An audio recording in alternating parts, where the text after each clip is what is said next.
영적 전쟁 시리즈 영적 전쟁의 싸움터 마음이라는 제목으로 오늘 성경 공부 시작하도록 하겠습니다. 잠언 4장 20절에서 27절 말씀 함께 보도록 하겠습니다. 모든 지킬 만한 것 중에 더욱 내 마음을 지키라. 생명의 근원이 이에서 남이니라. 구부러진 말을 내 입에서 버리며 비뚤어진 말을 내 입술에서 멀리하라. 내 눈은 바로 보며 내 눈꺼풀은 내 앞을 곧게 살펴 네 발이 행할 길을 평탄하게 하며 네 모든 길을 든든히 하라. 좌로나 우로나 치우치지 말고 네 발을 악에서 떠나게 하라. 이 본문에 담긴 메시지는 이렇습니다. 마음은 지키는 것입니다. 모든 지킬 만한 것 중에 내 마음을 지키라고 했죠. 마음을 지킨다, 지켜야 하는 것이 마음이라고 한다면 훔치고자 하는 자가 있다는 것입니다. 훔치고자 하는 대상으로부터 마음을 지켜야 하는 거죠. 마음을 지키는 데서 생명의 근원이 나옵니다. 마음을 지키면 생명을 얻을 수 있는 것이고, 마음을 지키지 못하면 생명을 잃게 된다는 것이죠. 마음을 지키지 못하면 입술을 지킬 수가 없습니다. 또한 마음을 지키지 못하면 행동도 지킬 수가 없죠. 마음을 지키면 행할 길이 평탄하고 든든해집니다. 그러나 마음을 지키기 위해서는 바로 보는 것이 중요하다는 것입니다. 하나님께서 인간에게 애타게 찾으시는 것이 있는데 그것이 바로 마음입니다. 하나님은 이 세상을 창조하신 목적이 하나님의 영광을 위해서였습니다. 모든 피조물은 존재하는 그 자체로 하나님의 영광을 드러내고 있습니다. 꽃 한 송이가 들판에서 피는 모습, 이 우주 삼라만상이 질서를 잃지 않고 질서 있게 돌아가는 모습, 이런 모습들을 생각하면 얼마나 하나님의 영광이 그 피조물들에 스며 있는지 그 신성과 영광을 우리가 바라볼 수가 있다는 겁니다. 그런데 그 중에서도 특별히 인간은 하나님의 형상을 따라서 만들어졌습니다. 그러니까 인간을 보면 더욱더 하나님의 영광을 볼 수 있다는 거죠. 하나님의 영광의 최정점, 영광의 꽃이라고 할 수 있는 것이 바로 인간이라는 겁니다. 하나님께서는 인간을 하나님의 형상을 따라 만드셨는데, 하나님의 형상을 따라 만드셨다는 말에 여러 가지 의미가 있지만 그 중에서 하나님이 인격적인 존재이기 때문에 인간도 인격적인 존재로 만드셨다라는 의미를 포함하고 있습니다. 그러니까 인격적인 존재란 그럼 무슨 뜻인가? 인격적인 존재란 마음을 가진 존재를 말하는 것입니다. 오직 인간만이 마음을 다해서 하나님을 사랑할 수 있고, 오직 인간만이 마음을 가진 존재로 만들어졌습니다. 그래서 하나님을 마음을 다해서 사랑하는 것으로 영광을 돌릴 수 있는 이런 존재가 바로 인간이라는 것이죠. 모든 피조물들은 존재 그 자체로 하나님께 영광을 돌리지만 인간은 마음을 다해서 하나님을 사랑할 때만 하나님께 영광을 돌릴 수가 있습니다. 마음을 다하지 않고 마음을 다른 것에, 하나님이 아닌 다른 것에 빼앗기면 하나님의 영광을 가리는 일을 하게 되는 것이죠. 그래서 마음을 다해서 하나님을 사랑해야 되는데, 우리가 마음을 다해서 하나님을 사랑하려면 그것이 어떤 뜻인가를 알아야 되겠죠. 마음을 이루는 세 가지 요소가 있습니다. 그게 이제 지성과 감성과 의지인데, 여기 보면 지정의로 이제 줄여서 말을 하곤 합니다. 그러므로 하나님을 사랑하기 위해서는 우리가 지성과 감정과 의지로 하나님을 사랑을 해야 되는 겁니다. 마음으로 사랑을 한다는 것은 지성, 감정, 의지, 이 세 가지 영역에서 모두 하나님을 사랑한다는 뜻이 되는 거죠. 그러므로 하나님을 사랑하기 위해서는 하나님을 아는 지식이 있어야 됩니다. 하나님이 이 세상을 창조하셨고, 하나님이 얼마나 우리를 사랑하시는지, 하나님의 경륜과 섭리가 무엇인지, 이런 것들을 아셔야 된다는 겁니다. 그리고 그것 때문에 하나님에 대한 사랑과 감사의 감정이 있어야 됩니다. 하나님이 이 세상을 만드시되 우리 피조물인 인간들을 위해서 이 모든 세상을 펼쳐놓으시고 이 세상을 다스리는 왕으로 만드셨다라고 하는 거, 이런 것들에 대한 사랑과 감사의 감정이 있어야 된다는 거죠. 그리고 하나님을 위해서 살겠다는 의지적 결단이 있어야 됩니다. 우리는 하나님을 위해서 지어진 존재이기 때문에 하나님을 위해서 산다, 하나님의 피조물로서 창조주이신 하나님 왕으로 모시고 산다라고 하는 의지적 결단이 있어야 된다는 거죠. 하나님께서 선악과를 심으신 이유도 바로 이겁니다. 선악과는 과일 하나의 문제가 아니라 선악과를 통해서 하나님께 내 마음을 드릴 수 있는가 없는가라고 하는 것을 증명하는 수단이었다는 거죠. 다시 얘기해서 선악과를 따먹지 않는 행위를 통해서 지적으로 하나님은 창조주시고 나는 피조물이다라고 하는 것을 동의하는 겁니다. 지식적으로 나는 피조물입니다라고 하는 것을 고백하는 거죠. 알고 고백하는 겁니다. 하나님께. 그리고 선악과를 따먹지 않는 행위를 통해서 하나님, 나는 피조물로서 하나님을 왕으로 모시고 하나님을 사랑합니다. 나에게 이 에덴의 모든 것을 허락하신 하나님께 감사드리기를 원합니다. 라고 하는 사랑의 고백을 할 수 있는 수단이었다는 거죠.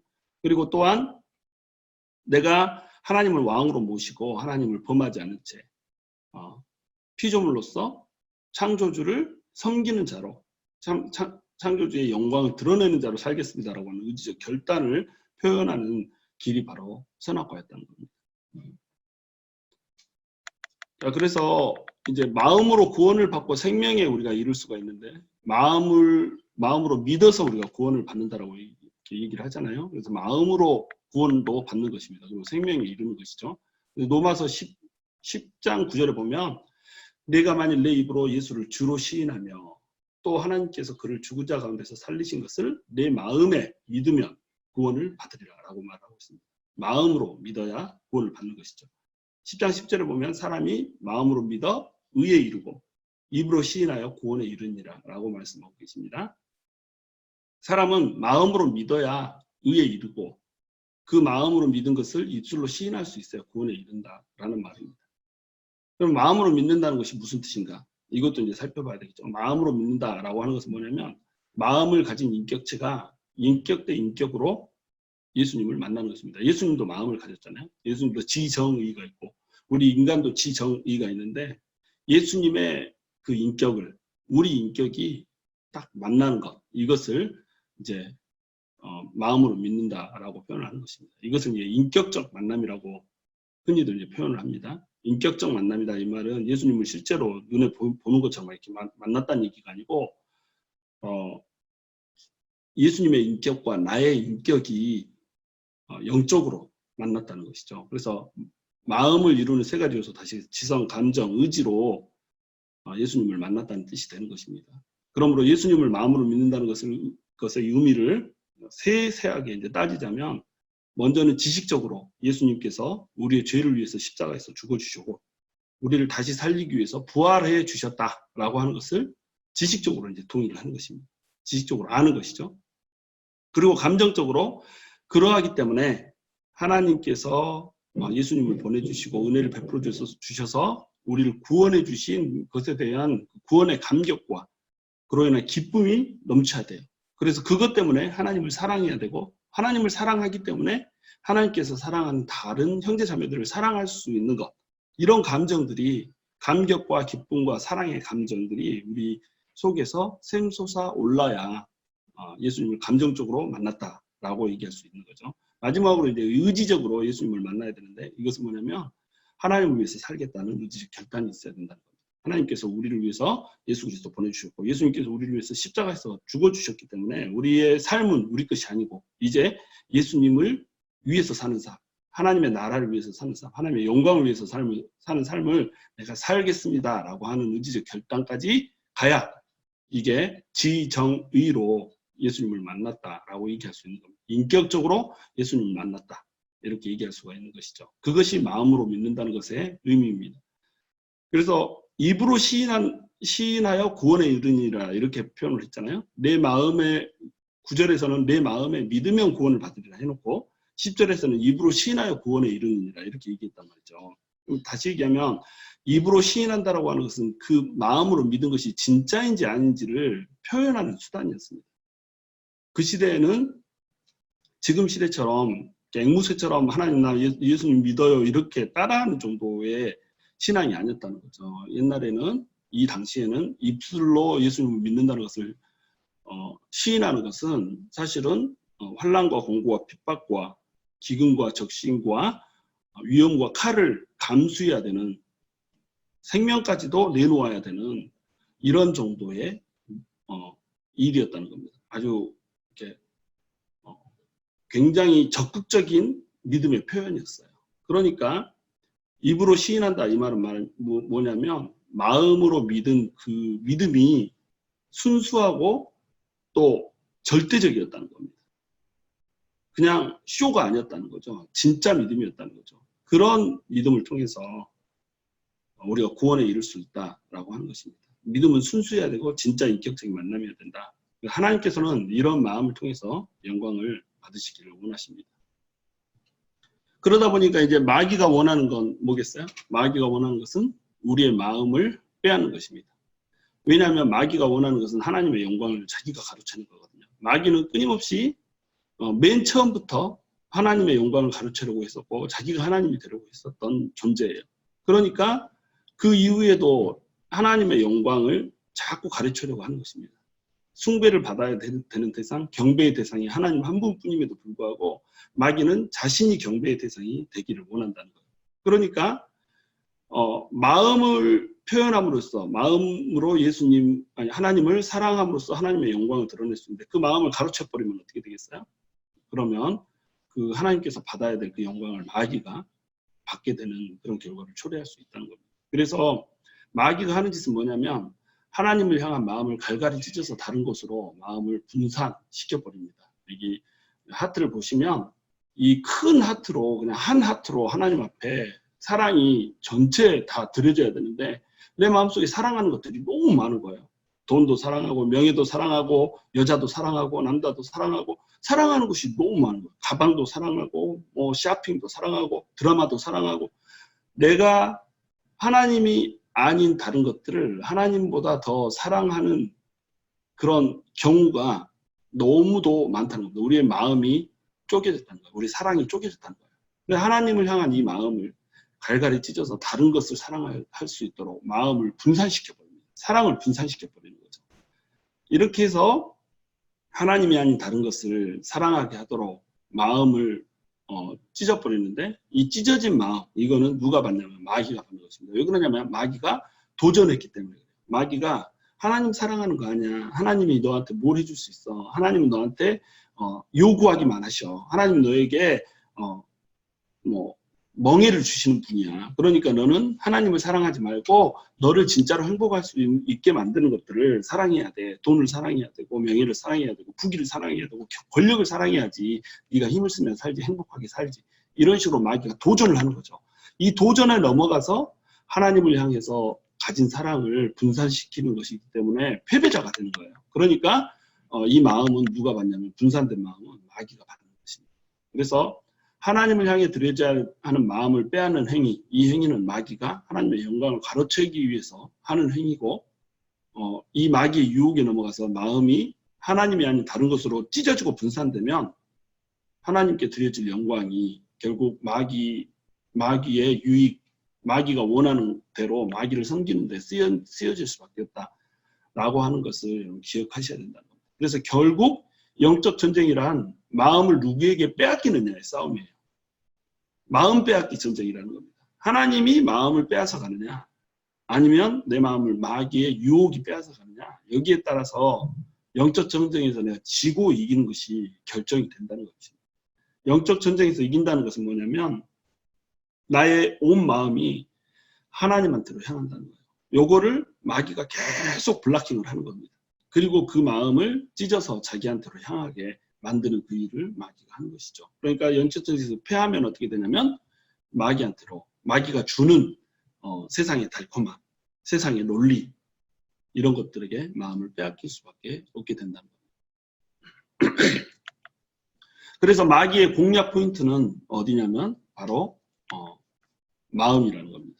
여기 보시면 지정이라고 하는 마음의 모든 부분들을 요소들을 공격을 해요. 그래서 하나님께서 지정의를 모두 온전하게 받기를 원하심으로 마귀의 공격도 지정의를 향한다. 그래서 지성적으로 잘못된 지식을 품게 하고 잘못된 생각을 지속적으로 이렇게 불어넣는 풍선에 바람 넣듯이 이렇게 불어넣는 일을 마귀가 한다는 것입니다.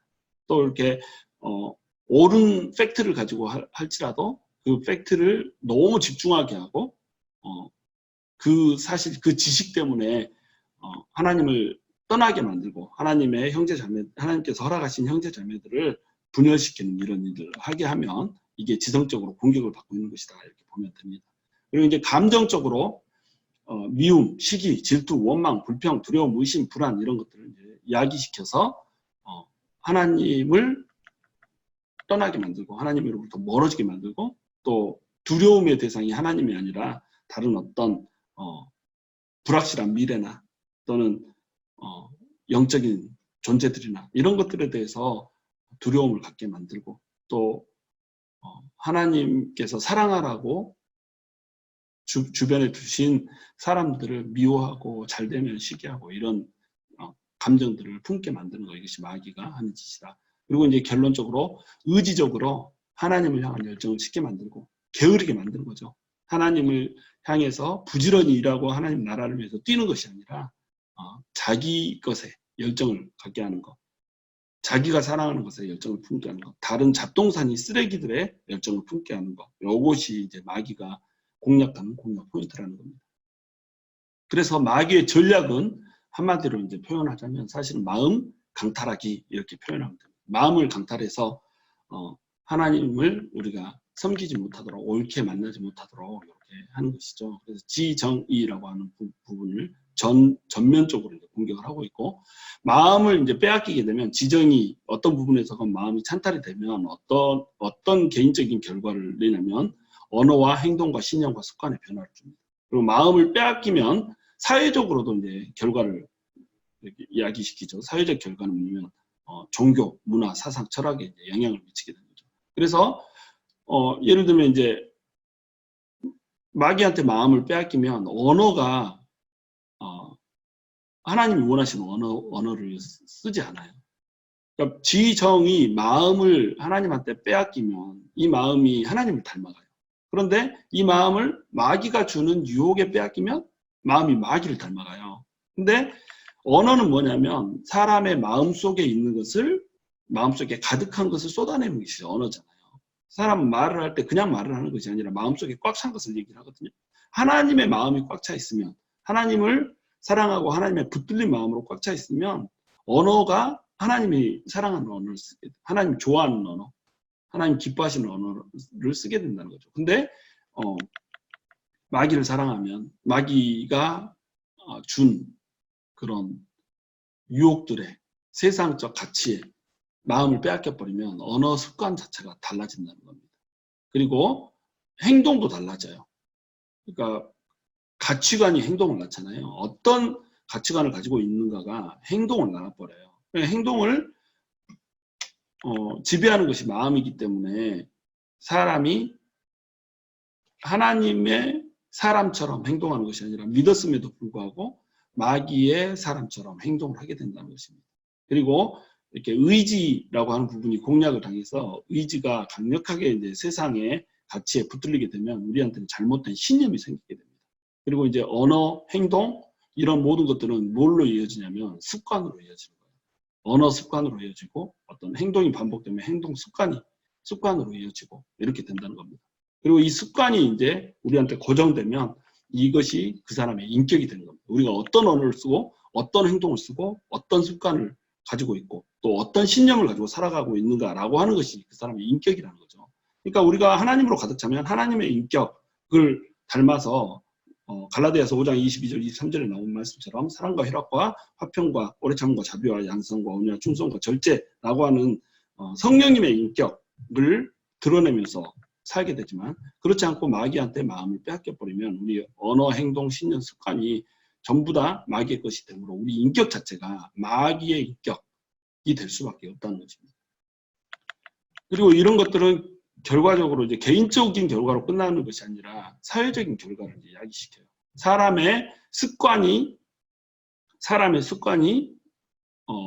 집단적인 습관으로 이제 고착이 되면, 행동 양식으로 고착이 되면 그게 이제 문화가 되는 거죠.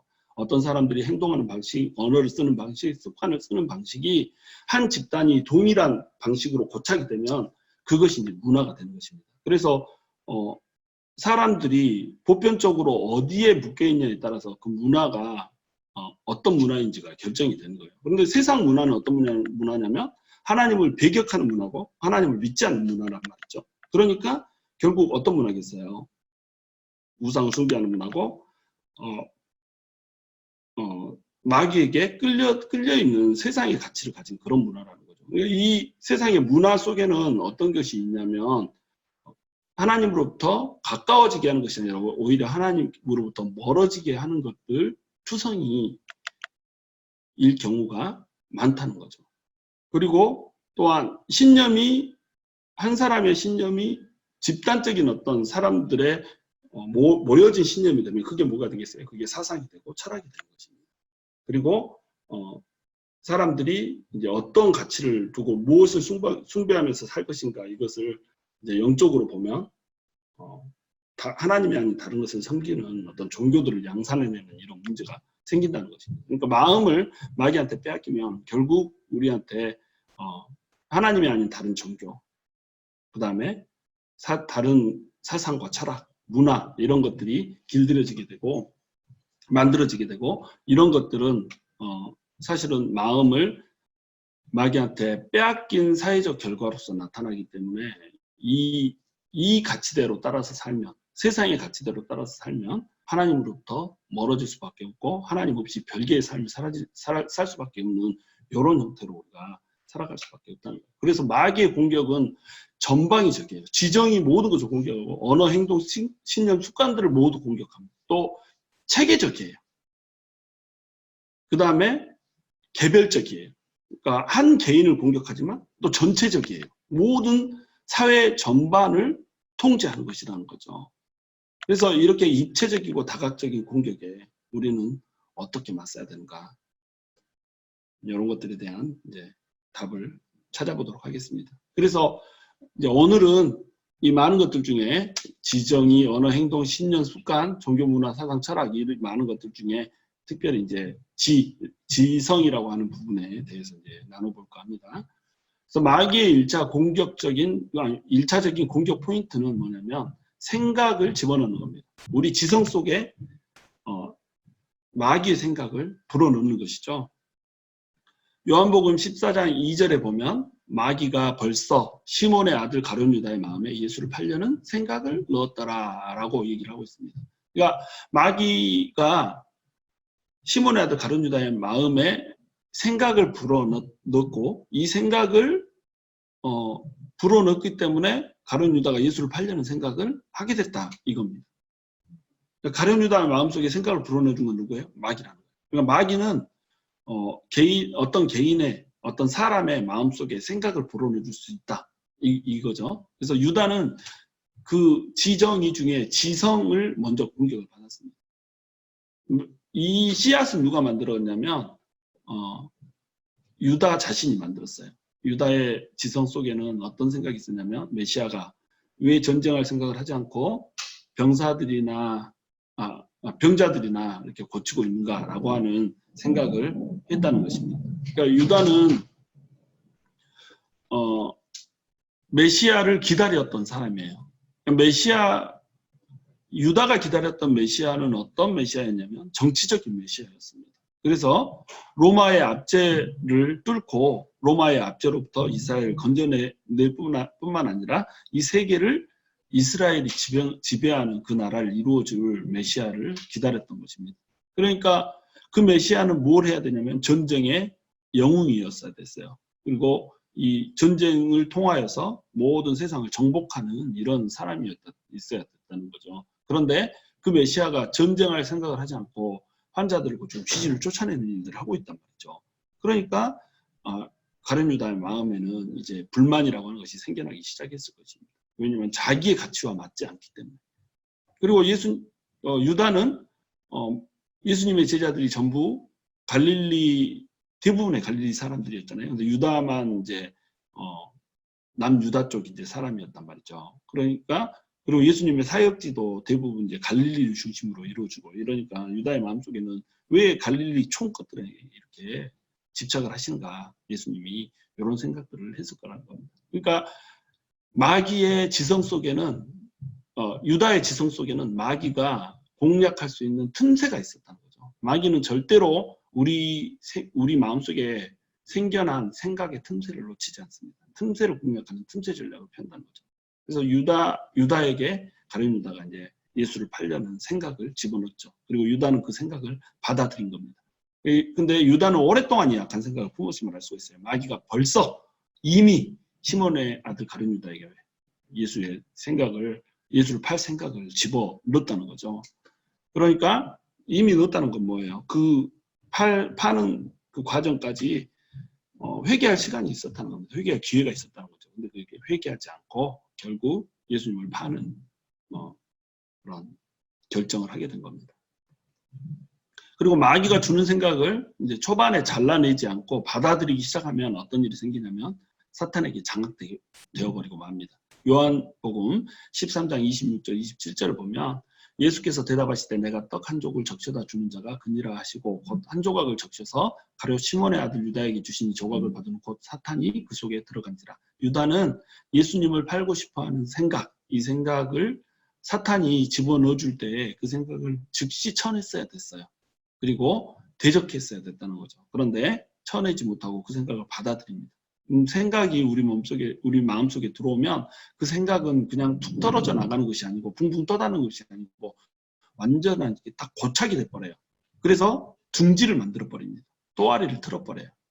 그러면 또아리를 틀어버린 그 집에 누가 들어가냐면 바로 사탄이 들어간다는 겁니다. 그러니까 마귀에게 계속 마귀가 주는 생각을 잘라내지 않고 받아들이면 마귀가 그 속에 들어가서 그 사람을 장악해버린다는 거예요. 이것이 마귀가 결국 원하는 것이거든요. 이 대표적인 또 예가 누구냐면 이제 아나니아와 삽비라라고 하는 사람입니다. 아나니아와 삽비라는 누구냐면 초대교회에 이제 성령님이 임하시죠. 예수님이 승천하시고 약속하셨던 성령님이 초대교회에 임해요. 그 초대교회에 임하여서 교회에 엄청난 역사가 나타나죠. 베드로와 나머지 제자들, 사도들이 밖에 나가서 성령으로 충만하여서 말씀을 전할 때 엄청나게 많은 표적이 따르고 그 표적을 중심으로 해서 말씀이 흥왕하여지고 믿는 자의 수가 날마다 더해가는 이런 놀라운 부흥의 역사가 일어난 거예요. 이런 부흥의 역사가 일어나면서 동시에 이제 그리스도인들에 대한 핍박이 또 시작되고 이러잖아요. 그래서 그때 당시에 그리스도인들은 그렇게 부유하지 못했어요. 풍요하지 못했습니다. 그런데 그들 중에서도 이렇게 풍요한 사람이 한 사람이 있었어요. 이걸 뭐냐면 바나바였어요. 그래서 바나바라고 하는 사람이 사도행전 4장에 보면 자기의 재산을 팔아서 그것을 다른 사람과 나누기 위해서 통용하기를 시작하는 겁니다.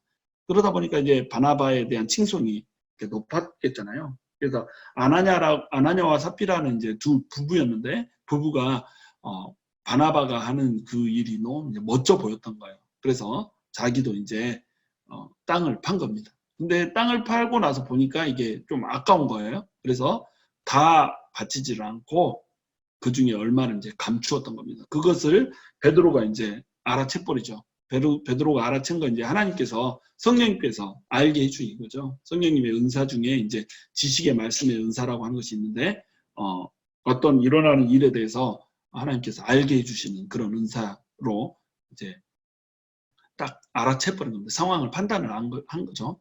그래서 이제 베드로가 아나니아에게 뭐라고 얘기하냐면 사탄이 내 마음에 가득하여 내가 성령을 속이고 땅값 얼마를 감췄다 이렇게 얘기합니다.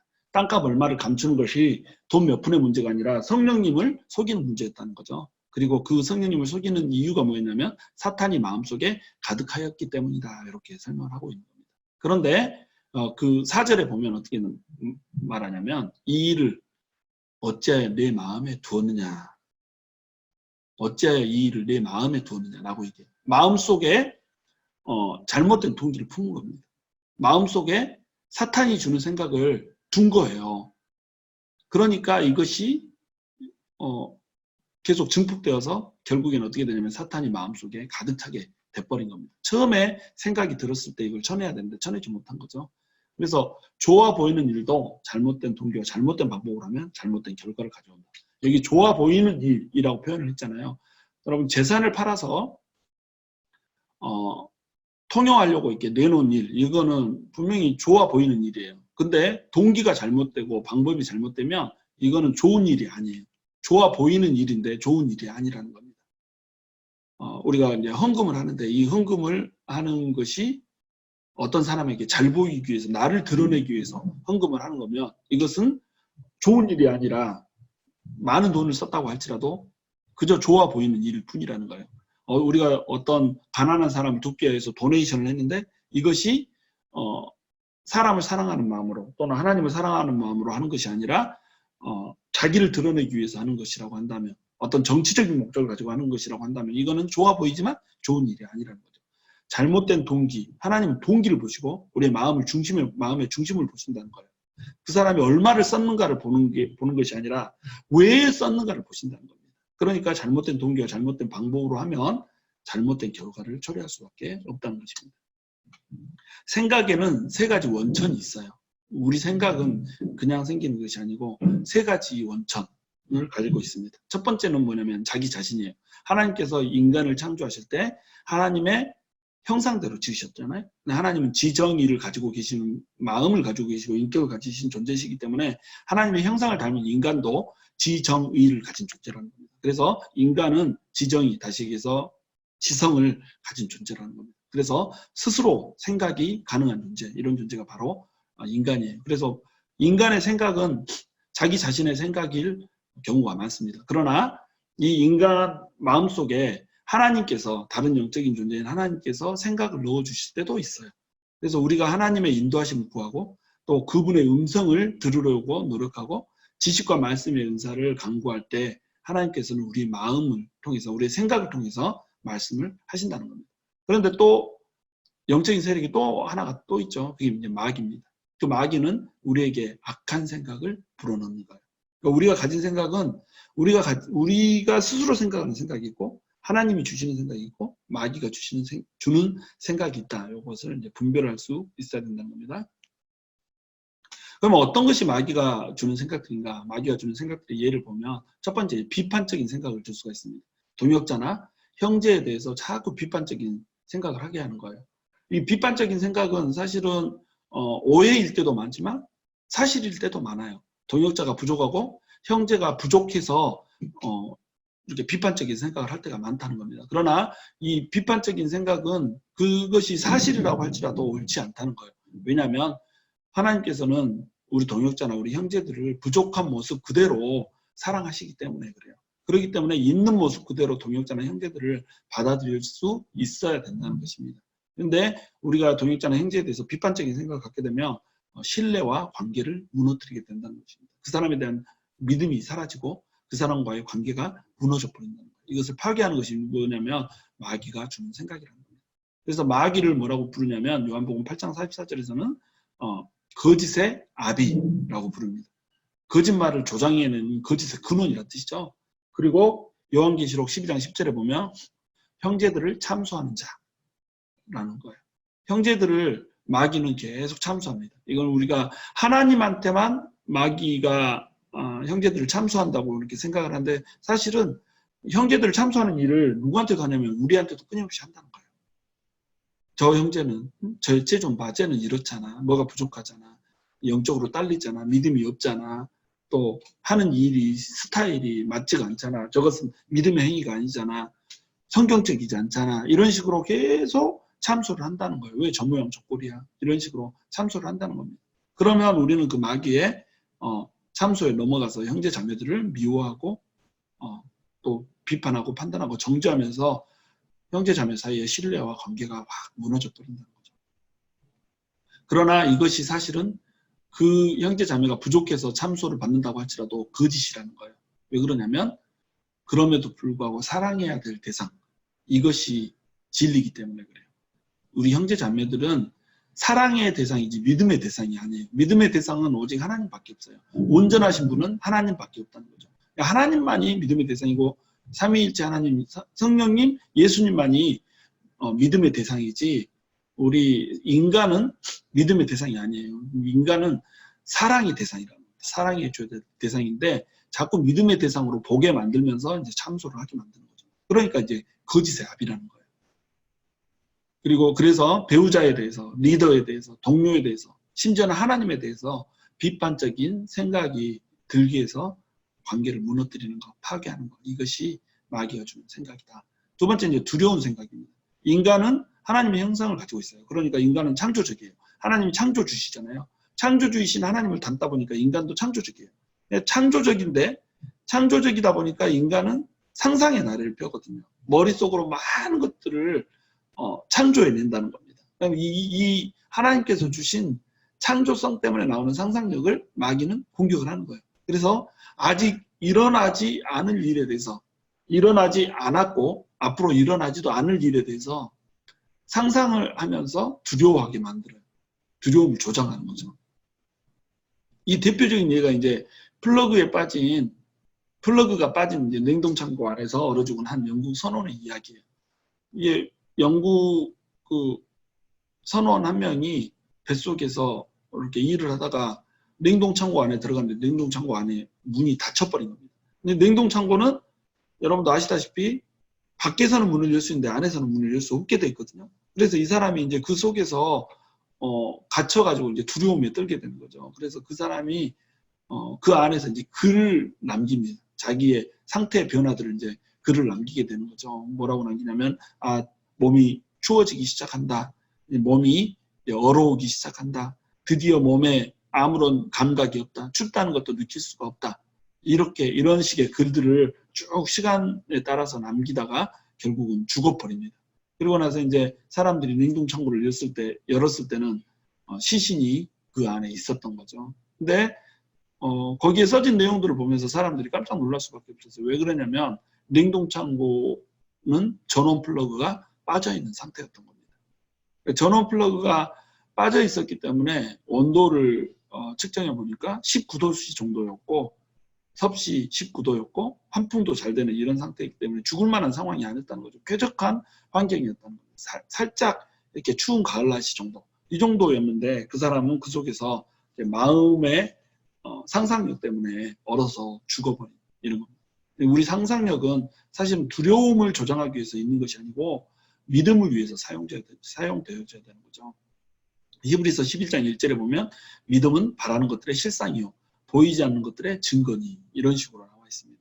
믿음은 바라는 것들의 실상이라는 거예요. 우리가 바라는 것을 진짜인 것처럼 받아들이는 것이 믿음이라는 거예요. 그러니까 이건 뭐예요? 바라는 것들이 실상인 것처럼 우리 상상력이 발동을 한 겁니다. 이게 믿음이라는 거예요. 보이지 않는 것들이 보이지 않는데 진짜인 것처럼, 진짜 우리가 증거를 가진 것처럼 이렇게 해버리는 것이 뭐예요? 이게 믿음이라는 거죠. 그러니까 우리의 창조성, 이것은 사실 우리 믿음을 위해서 사용돼야 되는데 이것을 마귀는 심지어는 이 하나님께서 주신 창조성마저도 공략을 해서 우리가 믿음을 갖지 못하고 오히려 두려움을 갖게 만드는, 염려를 갖게 만드는, 불안을 갖게 만드는 이런 일을 하는 것이 마귀가 주는 생각들이 이해라는 겁니다.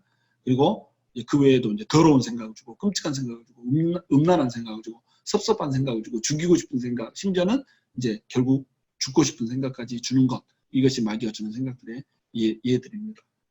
그리고 이 마귀가 주는 생각들은 진을 이뤄버려요.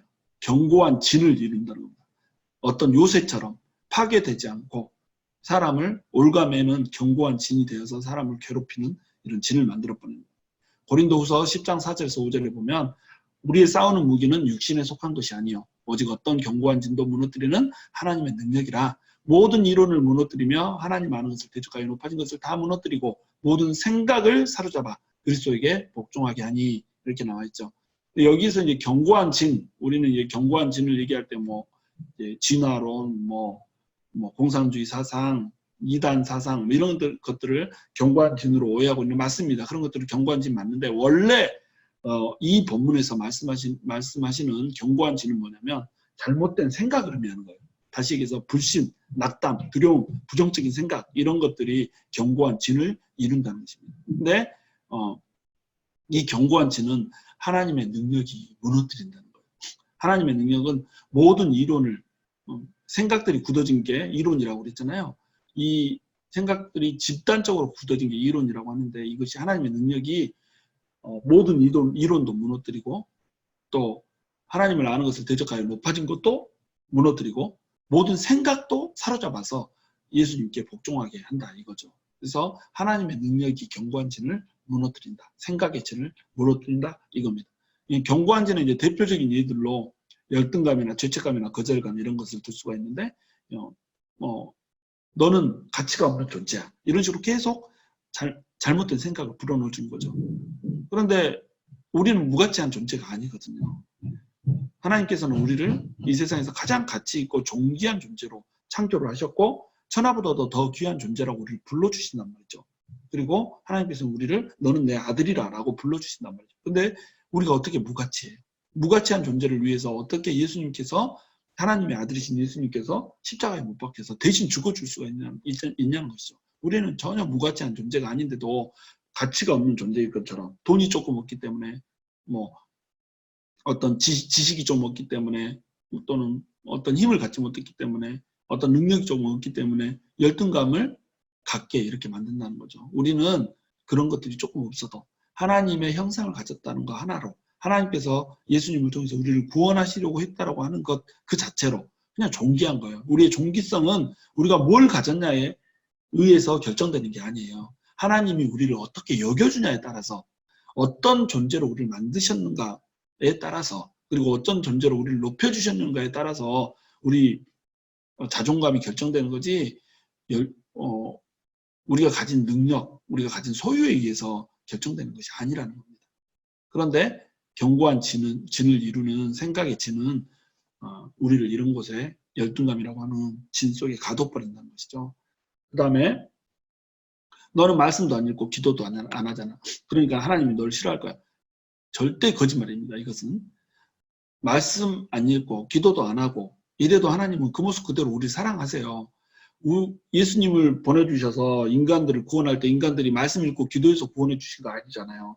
죄악 가운데 살고 은혜를 벗어나서 살고 하나님을 떠나서 사는 그 모습 그대로 하나님 사랑하시니까 하나님께서 예수 그리스도 보내주셨잖아요. 물론 하나님께서는 우리가 말씀을 열심히 읽고 기도도 열심히 해서 하나님의 뜻을 알게 되고 하나님과 교제하게 되는 그 단계까지 오르기를 원하세요. 그럴 때 하나님 기뻐하시고 그럴 때 하나님께서 영광 받으세요. 그러나 그렇지 않는다고 해서 하나님 우리를 싫어하지 않는다는 겁니다. 그러니까 영적으로 부족하다고 해서 믿음이 부족하다고 해서 또는 죄를 범하였다고 해서 우리가 죄책감을 가질 필요가 없다는 겁니다. 우리는 우리가 실수하고 무너졌을 때라도 좀 뻔뻔해질 필요가 있어요. 하나님 또 실수했습니다. 또 넘어졌습니다. 그러나 하나님께서 그럼에도 불구하고 우리를 사랑하시는 걸 압니다. 그러므로 하나님께 돌이킵니다. 하나님 용서해 주세요. 앞으로는 잘 살겠습니다. 이렇게 이제 고백하고 돌아오는 거죠. 그리고 열정적으로 그 하나님께서 기뻐하는 삶을 살기 위해서 노력을 해야 돼요. 그러나 인간이 그렇게 되지 않잖아요. 또 죄를 범하게 되고 또 넘어지게 된다는 겁니다. 그럴 때라도 다시 한번 하나님 앞에 돌아오는 거죠. 죄책감이라고 하는 마음은 사실은 하나님이 주신 마음이 아니다. 마귀가 주는 마음이다. 그러나 죄책감이 아니라 하나님 앞에 정말로 이제 회개하는 마음으로 돌아와야 된다는 거예요. 죄책감이라고 하는 것이 우리한테 찔림으로 왔을 때는 죄책감이라고 하는 감정으로 우리한테 왔을 때는 우리는 그것에 묶이는 것이 아니라 그걸 털어버리고 하나님한테로 돌이켜서 하나님 편으로 하나님을 향해서 달려가면 되는 겁니다. 그런데 많은 사람들이 죄책감에 묶여버리는 거예요. 지속적으로 주는 죄책감, 이 죄책감은 하나님으로부터 온 것이 아니라 바로 마귀로부터 온 것이다. 또 이제 한 가지는 거절감이에요. 거절감은 뭐냐면 내가 어떤 사건 때문에 또는 어떠한 과정들을 통해서 거절당한 그런 경험이 있으면 이게 쓴뿌리를 이루고 우리 속에 견고한 진으로 차지를 해버린다는 겁니다.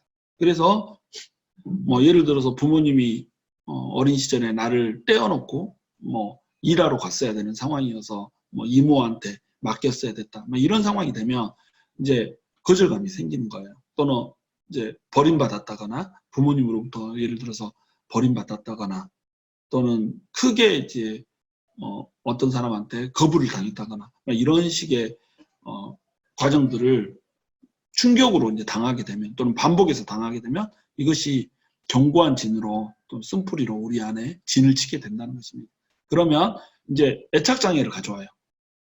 막 어떤 사람한테 너무 이제 붙게 된다는 것입니다. 그리고 다른 사람으로부터 분리되는 것에 대해서 불안감을 품게 돼요. 그래서 이제 성인이 다 됐는데도 여중생들처럼 친구 하나를 딱 소유하고 싶고 그 친구가 다른 사람을 좋아하면 질투를 하고 셈을 내는 이런 경우 있잖아요.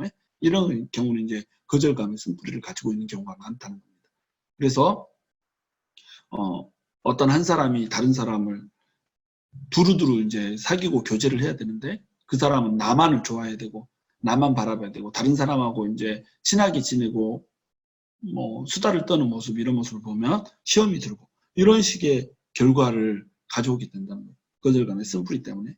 그래서 이제 결국 그 사람을 혼자 독차지하지 못하고 소유하지 못하면 나중에는 이제 폭발하게 되는 이런 일까지도 벌어지게 되는 겁니다. 이런 것들을 이제 잘 관리를 해야겠죠. 이런 경우에는 이제 하나님으로부터 치유를 받아야 될 필요가 있다는 겁니다. 견고한 진을 하나님의 능력이 파쇄해버려야 돼요. 우리가 가지고 있는 거절감의 쓴뿌리, 그걸 통해서 상생된 우리 마음속의 견고한 진이 하나님의 능력이 파쇄하지 못하면 우리는 고통 속에 살아야 되고, 또 우리 주변에 있는 사람마저도 너무 힘들게 해요. 이런 사람, 이런 분들 옆에 있는 사람은 너무너무 힘들거든요. 이 사람 때문에. 그러니까 서로를 위해서 우리가 이렇게 견고한 진을 무너뜨려야 된다. 그래서 부정적인 생각은 거부를 해야 됩니다. 생각은 음식물과도 같아요. 그래서 썩은 음식물이 우리 집안에, 우리 뱃속에 들어오면, 또는 입속에 들어오면 음식이 썩었으니까 자동적으로 이렇게 뱉게 돼 있잖아요. 이런 것처럼 마귀가 주는 생각은 썩은 음식과도 같다는 거예요. 들어오자마자 우리는 뱉어야 된다는 거예요. 이걸 뱉지 않으면 어떻게 돼요? 탈이 나게 돼 있다는 거예요. 설사가 나거나 구토를 하거나 이런 탈이 나잖아요. 마귀의 생각도 그래요. 마귀의 생각은 입에 들어오자마자 뱉어내지 않으면 우리한테 반드시 부작용을, 나쁜 결과를, 악한 결과를 초래할 수밖에 없다는 겁니다. 그런데 이제 문제가 있어요. 문제는 뭐냐면 우리의 영적인 미각이 썩어 있다는 겁니다. 그래서 마귀가 주는 생각이 썩은 음식 같은 그런 썩은 생각에도 불구하고 우리가 그것이 썩어 있는 생각이라는 것을 분별을 하지 못해요. 왜냐하면 우리 미각이 썩어 있기 때문에. 음식도 썩어 있지만 미각도 썩어 있기 때문에 음식을 분별을 못한다는 거죠. 미각이 살아나야지 결국 썩은 음식을 분별할 수 있는 것처럼 우리 영적 감각이 살아나야지 썩은 생각이 무엇인지, 마귀가 주는 생각이 무엇인지를, 악한 생각이 무엇인지를 분별할 수가 있다는 겁니다. 그러기 위해서는 뭐 해야 되냐면 우리의 영이 살아나야 돼요. 성령님으로 인해서 우리의 영이 살아나야 되고, 말씀을 통해서 분별력이 길러져야 되고, 기도를 통해서 하나님의 음성을 끊임없이 들어야 된다는 겁니다. 그래서 우리가 영적 감각이 살아나야 비로소 썩은 음식을 분별할 수 있다는 거예요. 그래서 썩은 음식이 들어오면 바로 뱉어내듯이 부정적인 사고가 들어오면 바로 뱉어내야 된다. 뱉어내지 않으면 우리의 몸속에, 우리의 마음속에 그것이 축적이 됐을 때 결국 우리에게 부작용을 나타나게 된다, 이겁니다. 마음에 품은 생각이 곧 그 사람이 돼버려요. 우리가 어떤 마음을 품고 살아가는가, 어떤 마음의 지배를 받으며 살아가는가, 이것이 그 사람의 인격을 결정합니다. 아까도 이제 잠깐 얘기를 나눴죠. 잠언 23장 6절 7절에서는 이렇게 말해요. 악한 눈이 있는 자의 음식을 먹지 말며 그의 마시는 음식을 탐하지 말지어다. 대저 그 마음의 생각이 어떠하면 그 위인도 그러한 즉 그가 내게 먹고 마시라 할지라도 그의 마음 너와 함께 하지 아니함이라, 이렇게 얘기하고 있죠. 그 마음이 어떤 생각을 갖고 있는가에 따라서 그 사람이 어떤 사람인지가 결정된다는 거예요. 그 사람이 악한 생각을 하는 사람이면, 악한 생각을 품고 있는 사람이면 그 사람은 악한 사람이라는 거죠. 그러니까 그 사람하고 같이 교제하지 말라는 거예요. 그 사람이 뭔가를 풍요롭게 제시하고 먹인다고 할지라도 그거 먹지 말라는 거죠. 왜? 그 사람의 의도가 나쁘기 때문에 결국 그것은 토해내야 되는 것이라는 겁니다. 그래서 마귀는 우리의 생각을 장악해서 그리스도인의 전투력을 무력화시키려 해요. 마음에 품은 생각이 마귀가 주는 생각으로 가득 차게 되면 우리가 구원받았다 할지라도 실질적으로는 하나님의 사람처럼 사는 것이 아니라 마귀에게 속한 사람과 전혀 다를 바가 없이 이렇게 살 수밖에 없다는 것입니다. 우리는 하나님을 사랑하면 하나님을 닮아가게 돼 있고, 우상을 사랑하면, 내가 하나님 말고 다른 것을 사랑하면 그 우상을 닮아가게 돼 있어요. 하와가 이제 실패한 이유 또 보면은 말씀 싸움에서 졌습니다. 그래서 말씀 싸움에서 짐으로 인해서 어떻게 되냐면 생각이 장악당하게 된 것이죠. 하와가 에덴 동산에 거닐고 있는데 뱀이 찾아옵니다. 그래가지고 그 뱀이 선악과를 따먹게 이제 유혹을 하는 거죠. 근데 유혹을 할 때 뭐라고 유혹을 하냐면 모든 나무의 열매를 먹지 말라 하시더냐? 라고 물어봐요. 모든 나무의 열매를 먹지 말라고 한 거 아니거든요. 모든 나무의 열매를 먹지 말라고 하더냐? 모든 나무의 열매를 먹으라고 했죠. 그런데 모든 나무의 열매를 선악과 하나만 빼고 다 먹으라고 했는데 모든 나무의 열매를 먹지 말라 하시더냐 이러고 과장을 해버려요. 하나님의 이렇게 금지 조항을 과장을 해버리는 거죠. 그러니까 이제 여자가 뱀한테 말할 때 어떻게 하냐면 동산나무의 열매를 우리가 먹을 수 있으나 라고 얘기해요. 모든 동산나무의 열매를 먹으라고 했는데 모든을 빼버리죠. 하나님의 말씀을 이 하와가 축소를 시켜버린 겁니다. 여기서부터 이제 문제가 시작되는 거예요. 동산 중앙에 있는 나무의 열매는 하나님의 말씀에 너희는 먹지도 말고 만지지도 말라. 이런 또 과장을 해버리네요. 여기서는. 하나님이 먹지 말라고 그랬지 언제 만지지도 말라고 그랬어요. 그런데 하와의 마음속에는 이미 이제 불만이 들어있는 거죠. 그래서 만지지도 말라라고 하는 말을 이제 추가를 시키게 됩니다. 너희가 죽을까 하노라. 여기서는 또 축소를 시켰네요. 너희가 정령 죽으리라.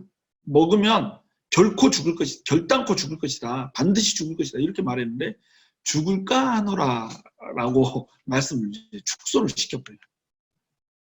하나님의 말씀을 늘렸다 줄였다 늘렸다 줄였다 마음대로 해버리는 거죠. 지금 마귀도 그렇고 하와도 그렇고 뱀이 여자에게 이르되 너희가 결코 죽지 않으리라 이제 거짓말을 하는 겁니다. 반드시 죽는다고 하는데 죽지 않는다고 그래요. 그 다음에 너희가 그것을 먹는다 내는 너희 눈이 맑아져서 하나님과 같이 된다 이렇게 말해요. 하나님처럼 되기는 뭘 하나님처럼 돼요. 괜히 부끄러운 것만 알게 됐잖아요. 알 필요가 없는 것을 알게 됐잖아요. 그래서 또 거짓말을 하게 되는 겁니다. 그러니까 마귀는 계속 거짓말로 하나님의 말씀을 이용하기는 이용하되 하나님의 말씀을 이상하게 과장하거나 왜곡하거나 또 거짓말하거나 이렇게 해서 사람을 유혹한다는 겁니다. 근데 사람이 그 말에 넘어가지 않으면 돼요. 그러니까 사람이 마귀의 말을 듣지 않으면 되거든요. 근데 하와의 문제는 뭐였냐면 하나님의 말씀보다도 마귀의 말을 더 신뢰를 했다는 겁니다.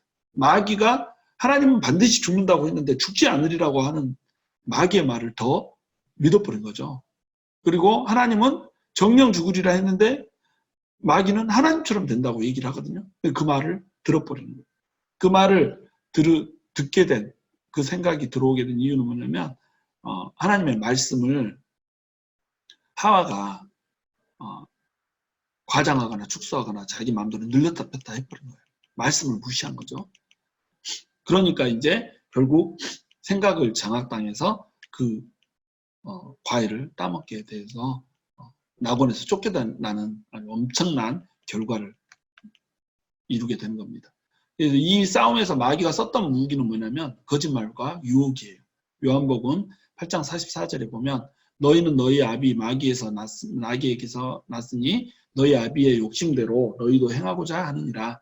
그는 처음부터 살인한 자예요. 마귀가 살인했다고 그러죠. 진리가 그 속에 없으므로 진리에 서지 못하고 거짓을 말할 때마다 제 것으로 말하나니 이는 그가 거짓말쟁이요 거짓의 아비가 되었습니다. 마귀는 거짓말쟁이에요. 거짓의 근원이에요. 거짓의 아비예요. 거짓을 창출하는 자예요.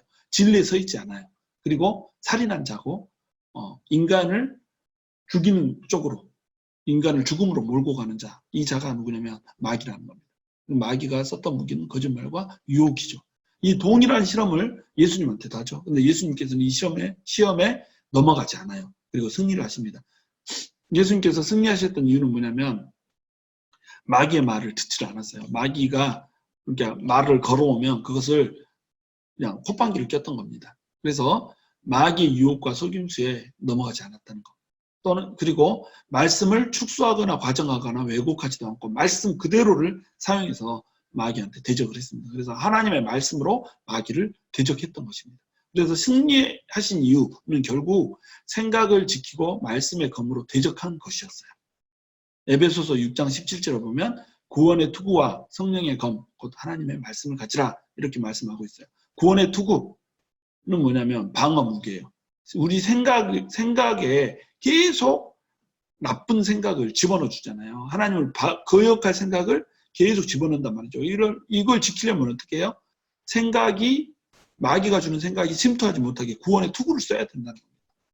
그리고 마귀는 계속 이제 공격을 해야 되기 때문에 마귀가 공격하도록 내버려 두면 안 돼요. 마귀를 무찔러야 된다는 거죠. 마귀를 대적해야 된다는 거죠.